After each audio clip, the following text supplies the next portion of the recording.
you often grapple with feelings of guilt while juggling the demands of your business and family life? Are you constantly wondering if you're neglecting one for the sake of the other? Are you looking for effective ways to manage this guilt and find the harmonious balance?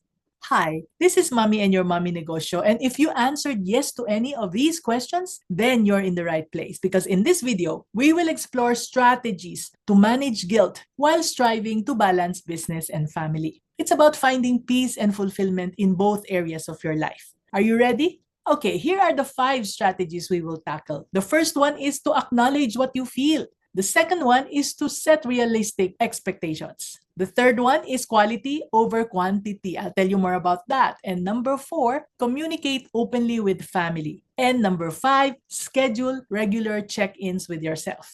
Let's start with strategy number 1. Acknowledge your feelings. The first step toward dealing with feelings of guilt is to acknowledge them. It's important to recognize and accept these emotions as they are a natural part of the human experience. You see, as a business owner, it's common to feel guilty about balancing work and family life. It's okay to allow yourself to feel these emotions without judgment.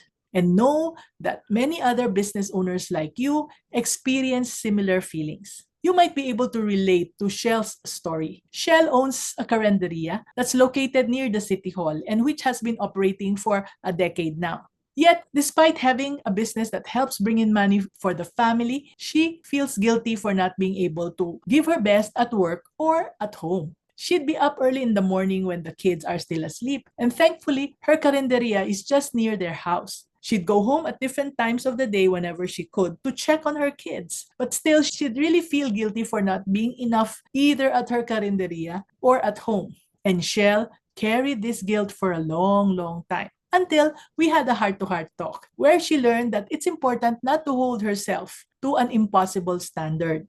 She then came to realize that these feelings were natural and that these did not reflect her capabilities as a homemaker and as a business owner. So keep this in mind, recognize and accept your emotions. They're just a natural part of life. Got that? Good. Next is strategy number 2, which is to set realistic expectations. Have you ever believed that you could do everything perfectly, only to find out that it was not possible?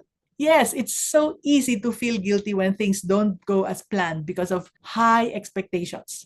Remember, you cannot be perfect at everything. Here's what you can do. Set goals that you can actually achieve based on your abilities, both for your business and your family. And don't forget to be gentle with yourself along the way. Let me tell you about Daniela. Daniela, like me, is a workaholic. Every night she buries herself with business concerns, often staying very late while her family waits for her at home. As a result, she misses out on precious family dinners and important moments with her loved ones. Can you imagine the disappointment in her children's eyes as they set the table for dinner, hoping mom would finally make it home in time? And the frustration her partner feels, trying to hold the family together while Daniela is always caught up in work.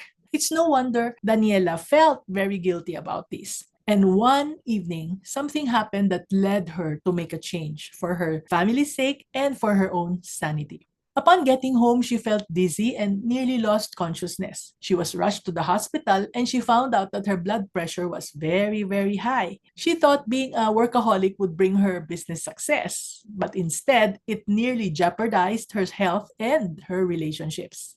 What she did was she took a brave step and she reset her expectations. By setting more realistic boundaries between work and family time, Daniela reclaimed her role as a present and loving parent and partner. And in doing so, she not only eased her own guilt, but also improved her relationship with her kids and partner.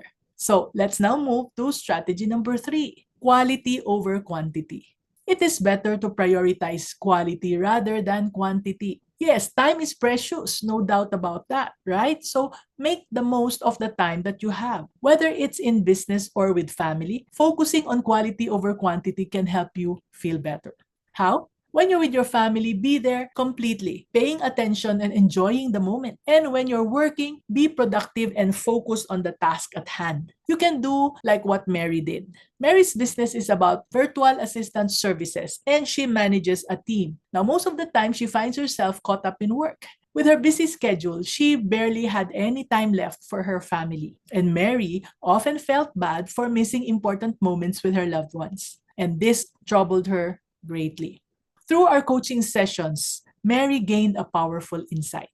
Even though her work commitments were set, she could maximize the quality of her limited family time. So Mary started planning special activities and creating undistracted moments with her loved ones. She found that by making these moments more meaningful, she could reduce her guilt and truly enjoy the time spent with her family.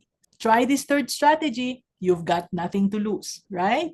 Strategy number 4, communicate openly with family. It helps to talk openly with your family. And you might not realize this, but open communication can help manage expectations and reduce guilt. So discuss your concerns with your family and don't hesitate to mention the challenges and time commitment that you're undergoing while expressing your willingness to spend time with them. Let me talk to you about Ria. Ria would find herself overwhelmed by the demands of running her laundry shop while also trying to be there for her family. Indeed, it's a really tough balancing act, right? And this often left her feeling stressed and guilty. She would feel torn between two important parts of her life constantly, and it never felt like she was giving either one enough attention. Now, the good thing was that Ria found a way to make things better. All she needed to do was to just open up. And after she shared the ups and downs of running her business, her family gained a better understanding of her commitments. And this led to a more supportive home environment. Isn't that nice? So finally, strategy number 5, schedule regular check-ins with yourself. As a business owner, you often focus on others, but it's important to think about yourself as well. Take a moment to see how you're handling your business and your family life. Are you giving enough time to both? If you feel guilty or notice any problems, make changes. Maybe you can set work boundaries or spend more time with your family. And doing what's important to you can make you happier in both areas of your life. Let's see how Hannah used this strategy. So with so much to handle, Hannah found herself torn between her business and spending quality time with her loved ones very often. And this pressure would leave her feeling stressed and guilty. Can you relate with that? Yeah, but then Hannah discovered the importance of taking time off for self-reflection. And so she started doing this regularly. During these moments of quiet introspection, she evaluated her priorities. She adjusted her schedule and strategies accordingly. And gradually, she found that managing guilt while balancing business and family became more manageable. Now, Hannah feels very much in control of her guilt and she also feels fulfilled. Find the balance that works for you and for your loved ones, okay? Remember, it's about making the best of the time that you have and setting realistic expectations. Also, being present in the moment when you are doing the work that you're doing or when you are being with them. So, if you're ready to learn more and to take your business to the next level, remember to subscribe to our newsletter and to our starter kit. It's a free starter kit at mommynegosyo.com. Yes, that's mommynegosyo.com for more insights and tips. Thank you for joining me today. This is Mommy and your Mommy Negosyo saying, be business-minded, Pinoy!